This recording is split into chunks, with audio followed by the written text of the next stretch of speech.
A veces uno no sabe cómo empezar a diseñar lo que quiere decirte a vos que estás del otro lado. Porque en un país tan impredecible como la Argentina, alguno diría, bueno, qué crítica, siempre la crítica, ya me tiene podrido la crítica. Pero sin embargo, cuando la crítica es objetiva, equilibrada y sobre todo justa y razonable, bienvenida a la crítica. Esta semana, cuando uno critica, además, yo te lo vuelvo a decir por si todavía no me conoces, yo no soy político, jamás estuve afiliado a un partido político, tampoco tengo o estoy casado con ninguna ideología. Lo que sí persigo claramente es la Constitución Nacional y el patriotismo que me da ser un hijo de esta tierra. Ese es el punto, nada más. Ahora, dentro de ese esquema, quiero ver cómo la Argentina se mueve en una circunstancia tan especialísima como la que vive el mundo hoy. Estamos en una pandemia, llevamos ya 72 días de esta famosa cuarentena cuasi perpetua.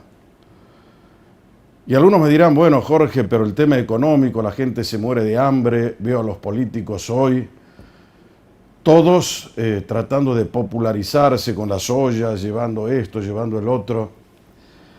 A algunos la gente los votó para eso, a otros los votó para otra cosa, para que comencemos a hacer tareas que son claramente superiores y que tienen que ver con la arquitectura, la ingeniería política que se va a desplegar en la Argentina para que finalmente abandonemos ese proceso de decadencia por los cuales la Argentina no ha podido crear riqueza nunca. Alguno me dirá, ¿cómo? No, exactamente lo que estás escuchando. La Argentina hace décadas que no ha podido volver a crecer económicamente, no creó riqueza. Hasta los años 58-59, esa década, 1958-1959, había 4 países en América del Sur que eran ricos. Uno de esos era Cuba, que tenía un ingreso en aquella época, 1959, 4 veces superior al ingreso per cápita que tenían los españoles. 4 veces superior. El otro país rico de América del Sur era la Argentina, o de América Latina, como quieras llamarle. El otro país rico era Uruguay y el otro país rico era Venezuela. Esos 4 eran los países más ricos de América Latina. Sin embargo, hoy se empobrecieron. Alguno me dirá, bueno, pero el hecho de la pandemia ha hecho que la Argentina retroceda económicamente y que hoy estemos como estamos porque la encontró mal parada.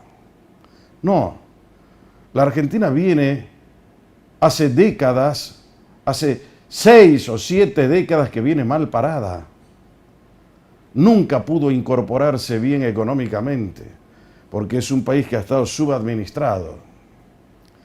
Entonces, ¿qué es lo que hay que hacer ahora?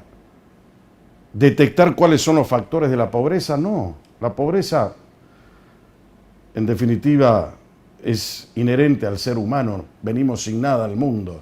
Lo que hay que hacer, por eso es que no hay causas, no existen las causas de la pobreza. Sí existen las causas por las que no se crean riqueza o para crear riqueza, que es lo que nosotros necesitamos hacer para abandonar esta postración en la que estamos sumergidos y nadie puede crecer. Hace unos cuantos días, un proyecto, mirá el título que voy a utilizar porque esto lo dijeron ellos, alocado de una diputada del Frente de Todos, dijo que aquellas empresas que hayan percibido una ayuda del Estado, el Estado debía cobrarles haciéndose dueño parcialmente o en un todo del paquete accionario de esas empresas. El propio Alberto Fernández acaba de decir es un proyecto alocado. El Estado no pretende eso. Yo celebro que en verdad el presidente piense eso, si es que lo ha dicho en forma auténtica. Pero eso no quiere decir que alrededor del presidente no se piense lo que ha dicho esta diputada, que cree que hay que seguir igualando, pero para abajo. Yo no sé si lo dije en radio o lo dije acá, pues son tantos los medios con los que me muevo que de repente pierdo un poco la memoria. Solamente hay 3 cosas en las que el ser humano tiene que ser igual. Ya los romanos decían, 200 años antes de Cristo, que el hombre tiene que ser igual naturalmente. Es decir, el ser humano tiene 2 brazos, 2 piernas, un intelecto, 2 ojos. Todos somos naturalmente iguales, iguales dentro de nuestra concepción natural. Luego pasaron los años y se dijo, apareció el cristianismo. Dijo, hay cosas que el ser humano tiene que ser igual al otro. ¿En qué? Por ejemplo, ante Dios. Todos somos iguales ante Dios. Y finalmente, ya siglo XVII, los ingleses dijeron, además de eso, hay que ser iguales ante la ley.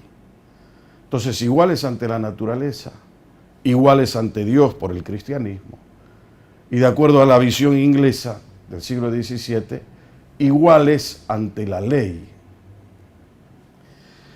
Pero después vinieron, en los albores de la Revolución Francesa, 1789, una punta de socialismo. Y dijeron, también hay que ser iguales en los logros. ¿Cómo? Sí, en los logros, en los resultados. Y ahí vino el igualitarismo. Ese igualitarismo que quiere igualar, nivelar a todos, que todos tengan el mismo saco, la misma camisa, la misma casa, coman igual. Eso es imposible. ¿Sabes por qué? Porque el ser humano es libre. Desde el momento en que el ser humano es libre, no puede ser igual a otro en los logros, en los resultados. Y digo, todo esto no es una charla filosófica, sino que tiene que ver con la política. Está íntimamente vinculada con eso. Acá tenemos hoy un régimen de gobierno que piensa que hay que igualar para abajo. Y los resultados van a ser absolutamente negativos. La Argentina tiene que utilizar esta pandemia como un disparador para empezar una epopeya de crecimiento económico que nos lleve a una situación donde todos podamos vivir mejor, o sea, crear riqueza. Los pronósticos que hay sobre la economía son bastante tenebrosos, preocupantes. ¿Por qué? Se dice que la Argentina, en el escenario optimista, va a dejar de crecer o va a decrecer un 8,5% este año. Y según el pronóstico pesimista, un 14,5%. En el mejor de los casos, si deja de crecer o retrocede un 8,5%, es volver al año 2009, cuando la Argentina tenía ese Producto Bruto Interno en aquella época, con esa cantidad de población inclusive. Y si utilizamos el escenario que es más negativo, volveríamos a la Argentina del año 2006. Por eso te digo que esto hay que tomarlo en serio. No se trata de andar a la risotada, viendo el tema solamente de la cuarentena. Estamos en una situación bastante complicada que vale la pena que sea estudiada por todos. Sobre todo la sociedad pensante. Aquellos que tienen capacidad de reflexión, una capacidad analítica, para decir, bueno, ¿cómo hacemos? ¿Cómo superamos este momento? ¿Cómo hacemos para subirnos otra vez al mundo? Ah, no, pero eso total, siempre hemos dicho, y lo vuelvo a repetir porque lo vengo diciendo siempre, dos variables, económica y salud, deben converger en el mismo punto. Ninguna es excluyente de la otra. Eso hay que entenderlo. Yo no puedo decir, no, a mí me importa solamente el tema de la salud y dejo el tema económico para después. Vos fíjate las consecuencias que te las estamos diciendo hoy, ¿no? Eso para abordar un poco el tema a nivel nacional y de lo que piensa el gobierno y cómo piensa, porque ahora que todavía la gente está encerrada, hay los famosos videitos de WhatsApp donde la gente se pone incómoda, molesta, preocupada. Entonces hay que tener claros algunos conceptos para que la Argentina pueda avanzar. Y acá ya en el terreno local, siempre dije que lo mejor y lo más importante es un cambio de horario.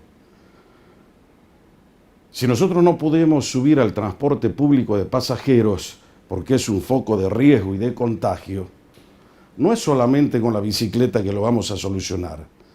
La forma más rápida, más eficiente para hacerlo es frenando precisamente el transporte público. Hay 600 colectivos de Saeta que están dando vueltas porque tenemos un horario que empieza a las 8 de la mañana, termina a la 1, empieza a las 4 de la tarde y ahí vuelve a las 8 de la noche.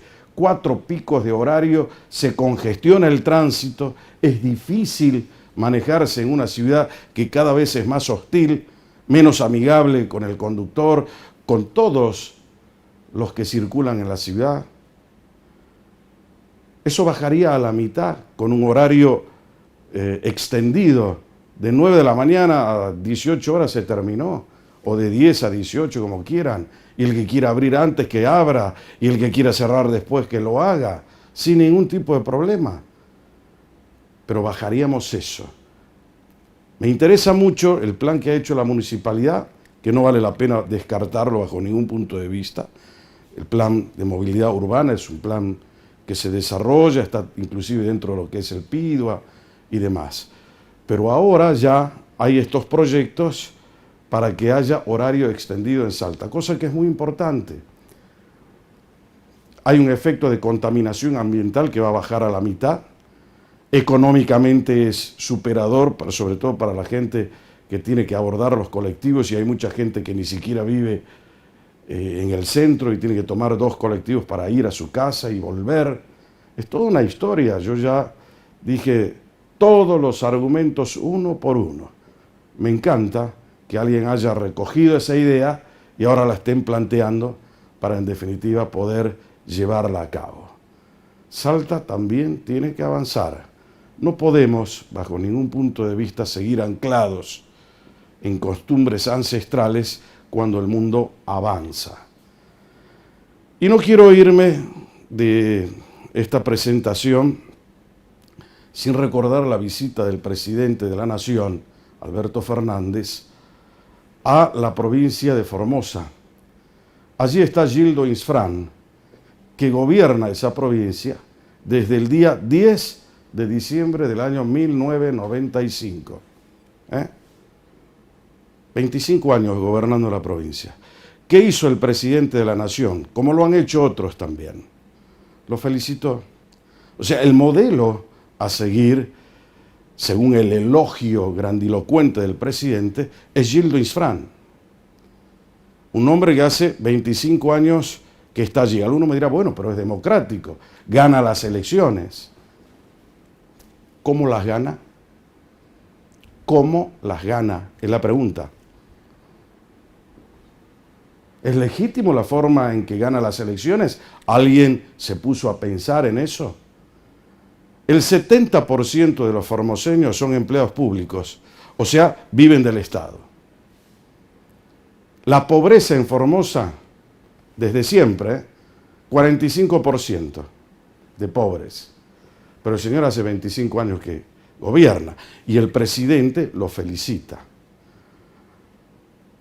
A una nación se la conoce por los hombres que produce, pero también por los hombres a los que elogia o a los que siempre recuerda. No se olviden de ese tema. Señores, esto es Brújula, política para no dormir. En un instante vengo con el invitado.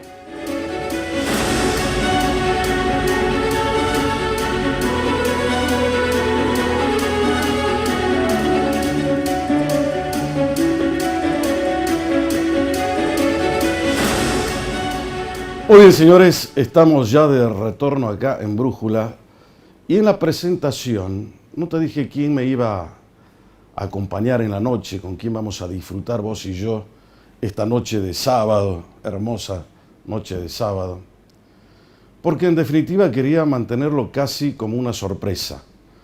Nosotros venimos haciendo ya política, casi como una especificidad. Hoy no quiere decir que no lo haga, pero desde otra perspectiva. La perspectiva de un ciudadano, la perspectiva de un empresario, la perspectiva de un hombre que es capaz de analizar la realidad, pero sin ningún apasionamiento y sin ningún grado de pertenencia a sectores políticos, lo que le da una entidad suficiente como para tener una opinión equilibrada, que nos ayude a comprender dónde estamos, hacia dónde vamos, cuál es el mundo que se viene, qué Salta podemos diseñar juntos. Porque creo, sinceramente, que hace mucho tiempo que estamos perdidos en Salta en la cuestión pequeña, chiquita, que no nos deja avanzar. Y hay casi como una guillotina horizontal. El que saca la cabeza, ¡fum!, se la cortan. ¿Será tan así? Vamos a ver en la noche. Juan José Soler es empresario, es el presidente de Cerámica del Norte y está conmigo en la noche. ¿Cómo va, Juanjo? ¿Qué tal, Jorge? ¿Cómo estás? El gusto de saludarte y gracias por invitarme. Bueno, me encanta compartir esta noche de sábado. ¿Cómo comenzaste tu actividad empresarial? ¿Tenés recuerdo de eso? Y sí, totalmente, porque ¿Fue casi una herencia, un legado? fue un empujón que no me quedó otra. Ajá. Papá fallece muy joven, a los 52 años, y repentinamente, en Mar del Plata, mientras estaba de vacaciones. Yo tenía 19 años, recién comenzaba a estudiar ingeniería. Soy el varón del medio de 5 hermanos, y de los varones también el del medio. Son 5 hermanos ustedes. Hermanos, 2 mujeres y 3 varones. Ajá. Mi hermano mayor, digamos, que me llevaba 3 años, falleció en el 2004. Y juntos tuvimos que tomar esta posta. Una posta complicada. En un día... O sea, al fallecimiento de Armando Soler. De Armando Soler Alurralde. Y en un día, y fallece un día muy emblemático para los argentinos. Fallece el 11 de marzo de 1973. Así que sin saberlo, íbamos a vivir unas experiencias políticas, económicas, ¿no?, sociales, realmente difíciles, y donde el reto era muy importante. Con mi hermano, que él tenía 22 y yo 19, amalgamamos la acción y juntos salimos al ruedo. Con aciertos y errores, por el momento que nos tocó vivir y por la edad que teníamos, pero con la convicción de que mi padre había dejado una huella muy profunda en nosotros, había dejado una actuación política y empresaria muy fuerte en Salta.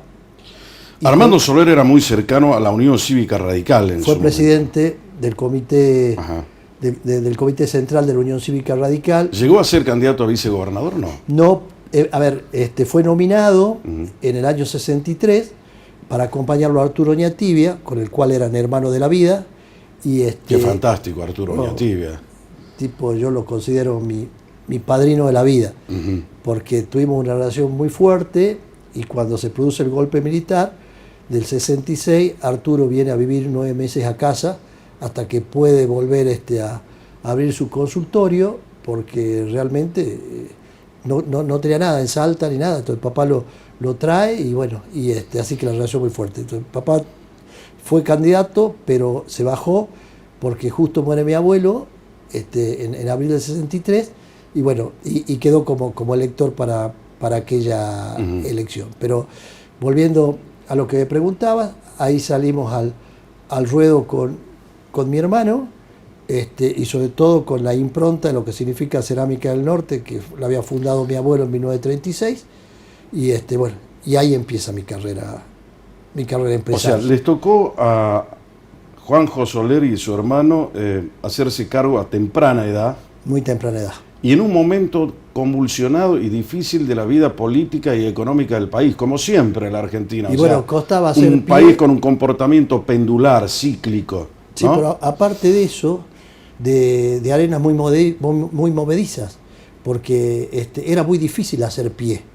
Quien ha vivido aquella época sabe que la movilidad y la incertidumbre desde el punto de vista político se venía de varios años de dictadura también, de Perón proscripto, Perón que volvía a la Argentina, que había nominado una persona, pero el poder real lo tenía él. Entonces, un momento donde había un desborde, digamos, también de los movimientos violentos, es decir, que predominaba más ese clima bélico, difícil para insertarlo en la sociedad, que las necesidades económicas que la hora vivía. Ahora una pregunta, Juanjo. A esta edad, y después de toda esa trayectoria, y después de haber ganado experiencia, porque la verdad que el que es empresario hoy en la Argentina, yo considero que habría que darle un premio, ¿no? Porque no es fácil ser empresario en un país con tantos altibajos, como decía recién, con un comportamiento pendular, cíclico, un tiempo bien, otro tiempo mal, la Argentina de crisis en crisis, donde no ha podido mantener un comportamiento regular en materia económica.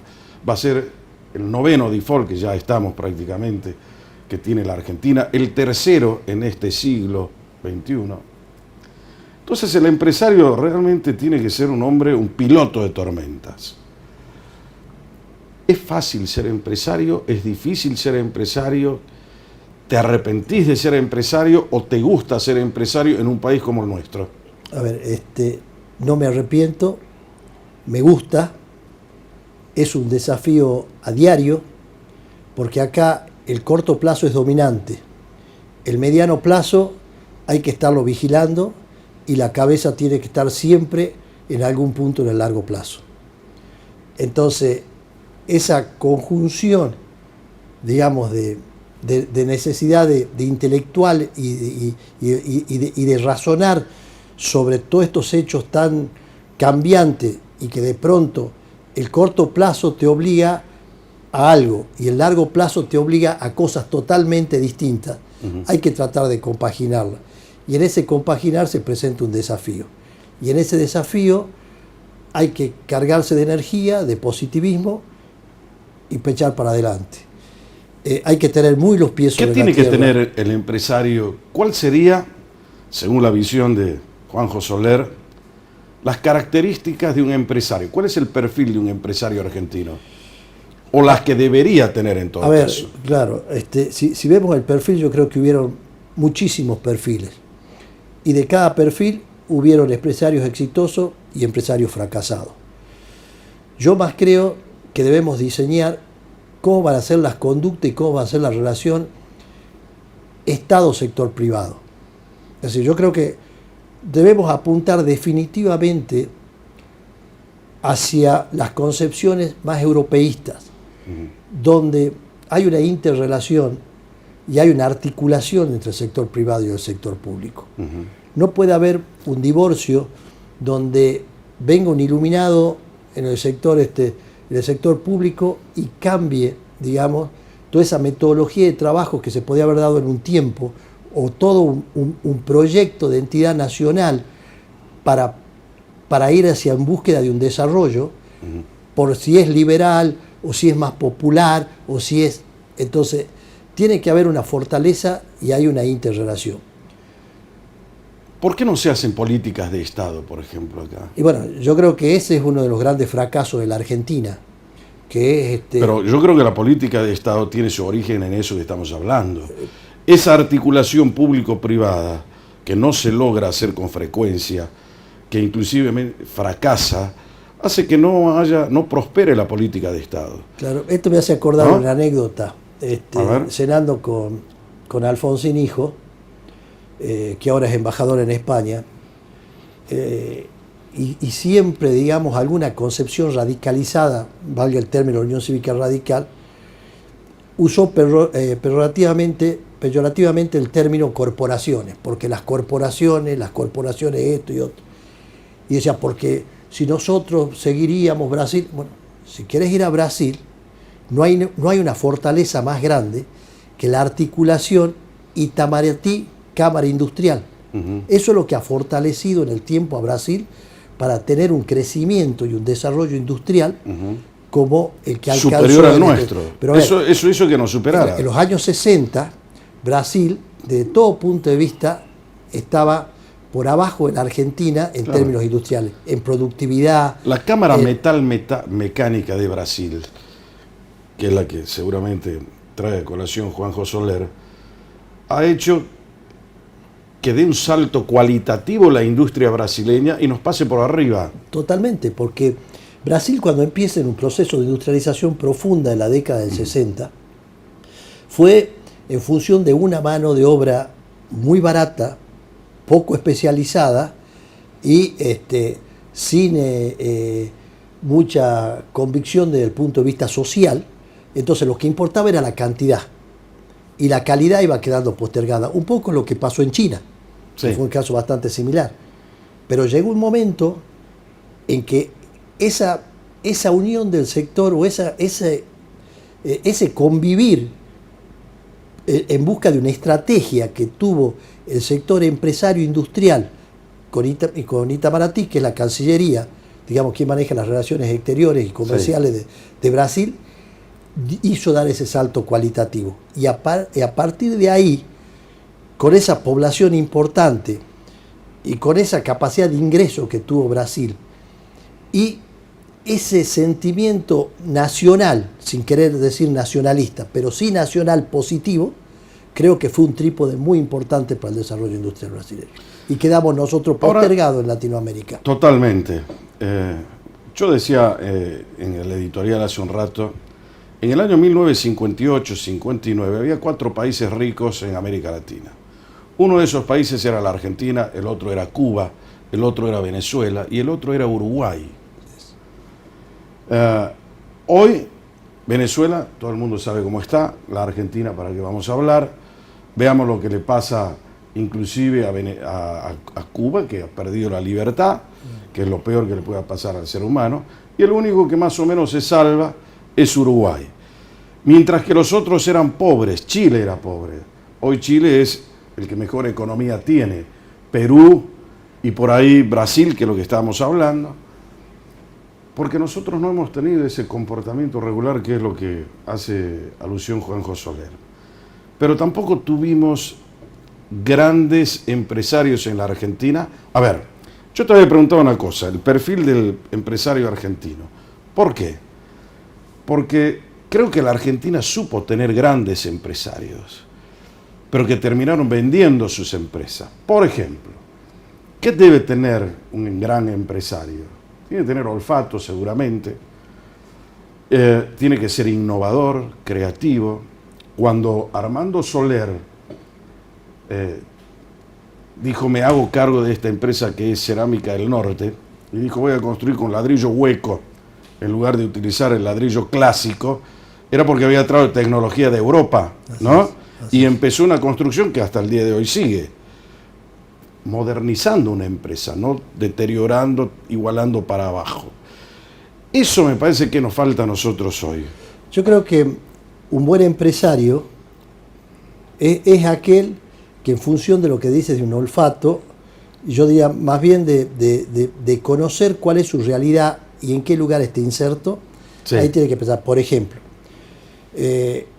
yo creo, yo soy industrialista, ¿no? Yo estoy una mentalidad muy industrialista, en el cual soy un convencido que Argentina debe recuperar ese eslabón industrial para ir al desarrollo, Y para eso debe federalizar y regionalizar la industria en todo el país. Y hacernos cargo y saber cuáles son los valores relativos y las ventajas competitivas y comparativas que tenemos en cada lugar. Cerámica hoy es el 22% del productor de ladrillo hueco del mercado nacional. Es una muy buena participación. Está en una provincia que el sector industrial representa el 2% nacional. En el año 2005-2006, yo dije en un momento, bueno, si no es ahora, no es nunca.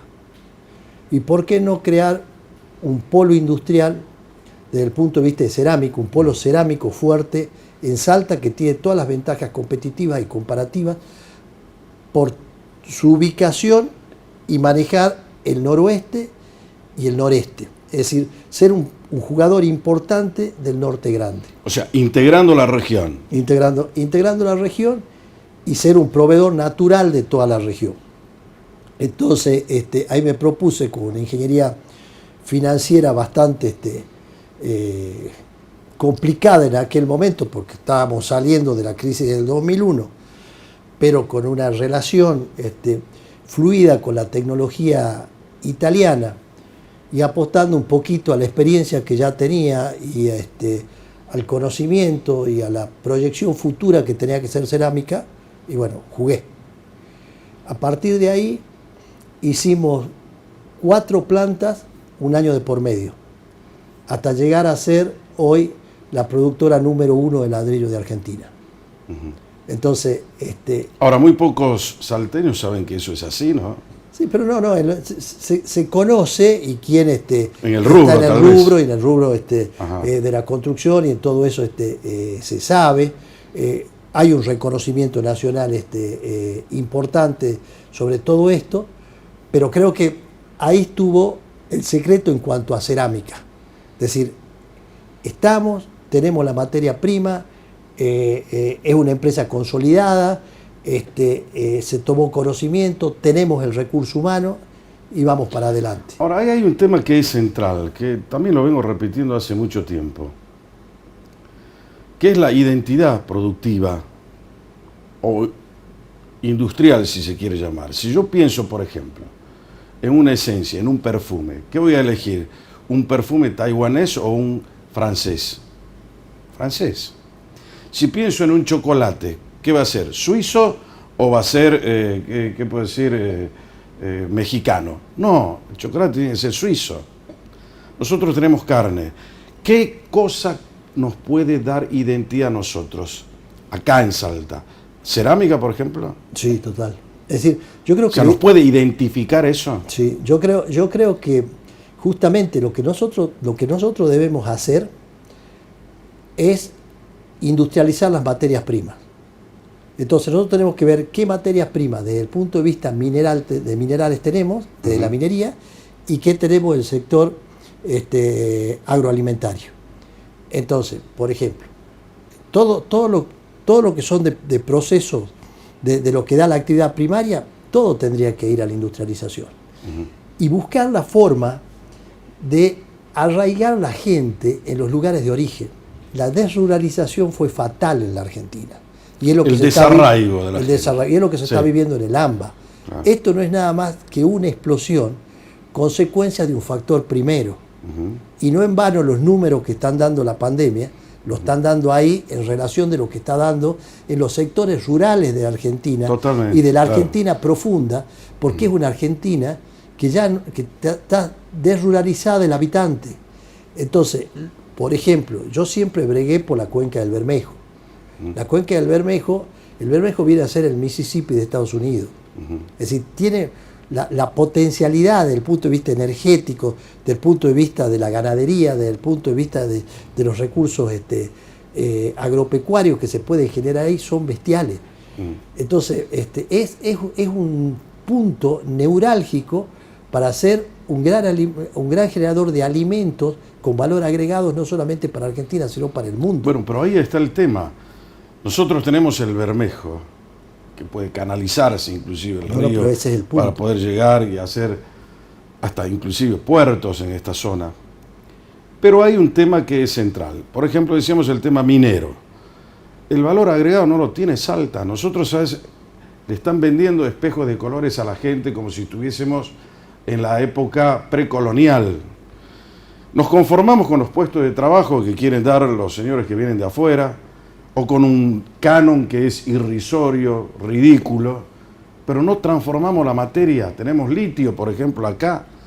Tenemos hasta el tema del bórax, un montón de cosas que se puede hacer acá. Esencia de pintura se puede hacer con Pero el claro, bórax bueno, acá. pero lamentablemente los gobiernos no piensan en eso. Pero por eso, se conforman con los puestos de trabajo. ¿Cuántos puestos de trabajo va a dar? Y con eso creemos que le vamos a entregar todos los recursos naturales a los que vienen. bueno, por eso yo Un error de concepción. empezamos esta charla con lo que debe ser la articulación público-privada, dejando de lado cualquier factor ideológico, Claro. generando un piso hacia donde queremos ir desde, como provincia, como país, y después que cada uno le dé su tinte ideológico, pero ya un proyecto preconcebido. Y un proyecto preconcebido es en función de la realidad.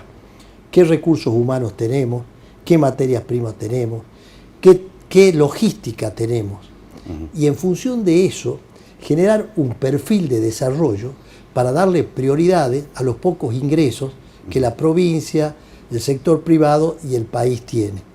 Yo creo que ese es un punto central. Y de ahí es que, yo siempre digo, el Estado tiene la obligación de convocar a los hombres y mujeres que ellos ven como lúcidos y que tienen experiencia para debatir esto, que no necesariamente una persona para involucrarse desde el punto de vista de llevar hacia adelante un proyecto de provincia, un proyecto de país, tiene que ocupar una silla en un gabinete, porque la silla en los gabinetes lo que hace es terminar de entornar a un núcleo de personas que cuando se le dice algo negativo para sus oídos, refractan más y se encierran peor. No, y automáticamente estás excluido.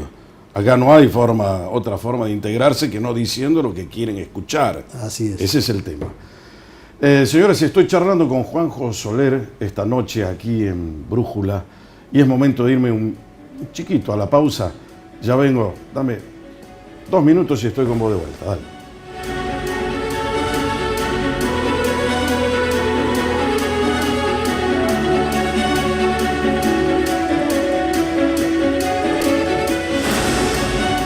Muy bien, señores, estamos de retorno acá en Brújula esta noche de sábado compartiendo con Juan José Soler, que es empresario. Nos ha contado, nos ha narrado una parte de su experiencia, cómo empezó a relacionarse con el mundo de los negocios y cómo es ser empresario. El empresario es el entrepreneur, es el que arriesga, es el visionario, es la persona que imagina cómo tiene que ser. Por eso, en un país donde no se respeta eso, estamos en el horno, porque la fuente de trabajo la da el empresario. Eso no quiere decir que denigremos a la otra parte, no.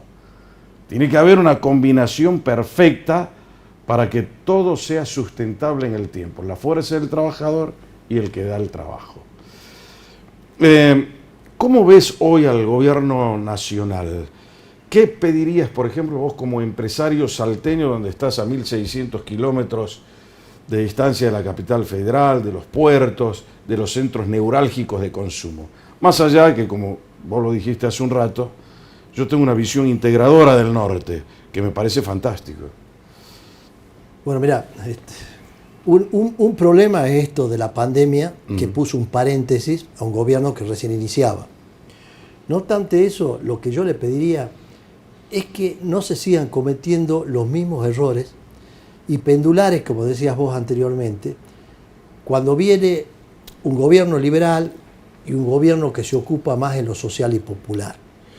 Yo le pediría que por una vez por todas miremos hacia atrás qué es lo que pasaba en la década del 40, en la década del 50, y que en función de esa experiencia busquemos la forma de federalizar definitivamente Argentina, pensando que Argentina perdió federalismo con la reforma de la Constitución del año 94, en el cual se unificó más el centralismo a través del centro neurálgico y avasallante que tiene la Argentina y desprotegiendo totalmente la periferia. Hoy yo creo que sí, definitivamente, hay una grieta importante entre lo que es el centro del país y la periferia. Y esa periferia es una periferia cada vez más pobre, cualquiera sea la ideología del gobierno de turno. Y que no resiste ningún avatar más, porque es la periferia que ha ido perdiendo habitantes que eran necesarios para algún desarrollo económico. Fue perdiendo logística, perdió el tren, se derrumbaron las rutas, tiene mala conectividad con el centro del país, no se desarrollaron los puntos como el Bermejo para acercarse a los puertos y salir al exterior con mayor facilidad. Se le dio la espalda al Pacífico, con todo lo que generó Chile en los últimos 20 años en función de infraestructura en su norte, siendo Chile, con la cordillera de por medio, complementaria a la Argentina y no competitiva desde el punto de vista mineral. Nosotros perder la posibilidad de utilizar los puertos chilenos es dejar de lado un montón de posibilidades reales, de ventajas comparativas que tenemos. Pero no hay esa integración. Es decir, está la foto, las famosas reuniones de la Sicosur, la gente, los chilenos que vienen y te invitan, utilicen los puertos de aguas profundas, pero todo queda en eso, en el anuncio, nada más. Es que prima la ideología en el fondo. Bueno, pero ese es un problema nuestro, de sí, Salta. Sí, está bien, ¿no? O sea, es un problema de Argentina, digamos, en materia de comercio exterior o de relacionarse con el mundo. Porque viene un gobierno liberal y se interrelaciona bien con los que tienen ideología parecidos a ellos. Viene un gobierno más de este corte de centro-izquierda y se relaciona muy bien con los que se pueden relacionar juntamente con ellos. Y no se genera una plataforma de decir, bueno, sobre esta base vamos a negociar con el mundo, dejando de lado la ideología, que no nos importe del otro lado de la cordillera quién gobierna, si es de derecha, si es de izquierda, cómo es la cosa. Y de esa forma es que se va a integrar definitivamente Latinoamérica. Fíjate nomás lo que está pasando con Bolivia con Argentina. Mientras gobernaba Macri, tenía un gobernante de izquierda en Bolivia y centro derecha en la Argentina. Ahora se dio vuelta. Y bueno, entonces nunca podemos interrelacionarnos. Se vuelve a dar vuelta con Uruguay, ¿no? Es más de derecha. Uruguay hoy. Pero hasta el día de hoy no fue a verlo a la calle Pou, el presidente. Entonces, yo lo que creo que definitivamente nosotros tenemos que encontrar un proceso en el cual volvamos a insertar la industrialización en la Argentina. Porque la industria es quien, aparte de darle valor agregado a la producción, a las materias primas, le da una contención social al trabajador. Es, sin duda, uno de los sectores que tiene más normalizado su estructura de trabajo. Bueno, ya que estás tocando ese tema, te pregunto esto. No quiero condicionarte con lo que yo pienso, por eso antes de emitir mi opinión quiero escuchar tu respuesta. ¿Es posible que haya en la Argentina el nacimiento de una burocracia político-sindical, una sociedad nueva de la política con el sindicalismo? Yo creo que lo hubo siempre. ¿Ahora más que nunca?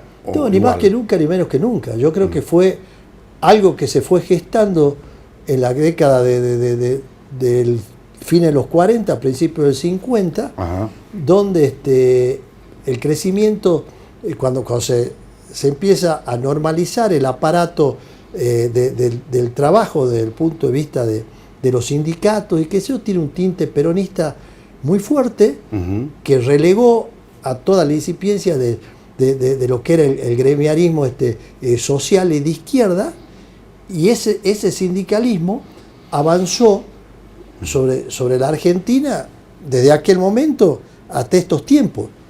Y el empresariado argentino es un empresariado que se siente cómodo con ese sistema. Yo creo que hay... ¿Los industriales también? Sí, también. Ajá. Yo estoy seguro que se sienten cómodos. No digo que esté bien o que está mal. Ajá. Es otro tema de ¿Pero análisis. qué los hace sentir cómodos? Y sentir cómodo porque tanto el aparato empresario y las centrales gremiales empresarias como las sindicales nacieron más o menos juntas y crecieron juntos. Ajá. Y Argentina, desde el punto de vista, como nunca fue un impulsor de desarrollo real y de querer avanzar en función de los riesgos que se toma, siempre se busca el lugar de confort. Y los sindicatos y los gremialistas no dejan su lugar de confort, y los empresarios tampoco, como tampoco lo deja el gobierno. Salta es una provincia Es casi una autocrítica al sistema. Que No, está muy bien eso, desde luego que sí. Ahora bajamos a Salta porque vos sabés que el tiempo me apremia.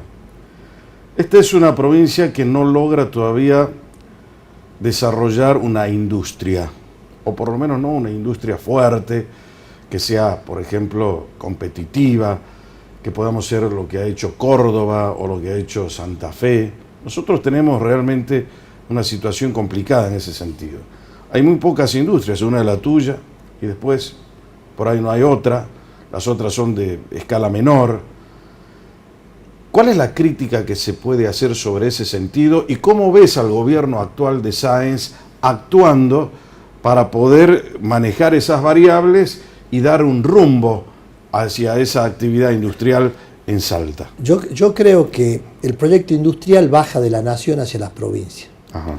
teniendo una férrea vocación federal y una férrea vocación de que en forma armónica y homogénea crezca todas las regiones del país. Cada región debería ser un polo industrial por sí mismo y orientar, digamos, todo lo que es la participación del Estado, todo lo que es la interrelación y orientar hacia ahí el tema. Porque las provincias hoy son prácticamente una dependiente del poder central. Dependen 100%. ¿Y por qué no hemos desarrollado tampoco el federalismo? Porque no se ha desarrollado nada. Claro. Y lamentablemente, cuando se va al Congreso, no se tiene la vocación del cambio. Y el que la tenga es tan minoría que la situación del día a día se lo termina comiendo. Entonces, yo nunca escuché un legislador nacional que provenga de Salta específicamente, que se ponga al hombro la bandera de la industrialización de Salta, por ejemplo, y que se pelee y que luche y que busque protagonismo. Tal vez se lo hayan puesto no hay, allá, o sea, en los primeros años, cuando el legislador llega Tabacal, y se hace cargo y levanta la bandera de su sector político y dice: yo pertenezco a este proyecto político, se olvida de sus representados y de la provincia que la que tenemos una deformación institucional inmensa. Algunas excepciones las hay, no vamos a decir que no, pero digamos la verdad, es decir, si vamos a ir en serio, lo primero que tenemos que hacer es generar, es respetar institucionalmente a cada una de esas instituciones republicanas que conforman el Estado. Porque hoy se habla más de disciplina partidaria que de la opinión independiente. sí. Es decir, cómo surge un proyecto de ley de un diputado o un senador que va por una minoría, no se trata nunca en el recinto y nunca se va a tratar. ¿Y qué pasa si va, digamos, por el partido oficial o por un partido importante y saca el pie del plato? O sale con un proyecto de ley que no es por donde pasa la ideología 100% exacta, se va del dogmatismo hacia algo más pragmático, o al revés, o si llega a votar en contra. Escándalo nacional. Una cortita, Juanjo, para despedirnos. ¿Cuándo crees que salimos? ¿Hay fecha o es indeterminado el tiempo como para decir, bueno, vamos a tener una economía floreciente acá en Salta, o vamos a, por lo menos, a dejar atrás esto que hoy nos asfixia? A ver, yo creo que siempre está la oportunidad de salir. Lo que se tiene que tener es vocación, gana, fuerza y diálogo. Y la convicción de que entre todos los sectores, complementariamente, está la solución del problema. A ver, yo me involucré mucho por medio de 2 hoteles que nuestro grupo tiene desde hace unos años, que es Aire de Salta y el Solar de la Plaza, en la parte de turismo. Por supuesto, hoy es un sector sumamente golpeado, donde es muy difícil predecir cuándo vuelve a la actividad. Pero lo que hay que hacer es prepararse, estar en positivo y seguir pensando de que esa industria sin chimenea, que es el turismo, tiene que volver a darle una fortaleza importante para Salta. Lo mismo el agro, lo mismo la minería, y eso pendiente, que esté esa asignatura pendiente, que es la industria, es lo que le va a dar el impulso final que necesita la provincia. Porque no se puede seguir cargando de empleados públicos al Estado provincial. No, desde luego es la única... Un Estado provincial que tiene más del 40% de su presupuesto para pagar empleados públicos es inviable. Totalmente. Juanjo Soler, gracias por estar conmigo en la noche. Muchas gracias. Y por orientar con tus apreciaciones. Muchas gracias. Señores, esto ha sido Brújula esta noche, para nunca jamás perder el rumbo. Hasta la próxima semana.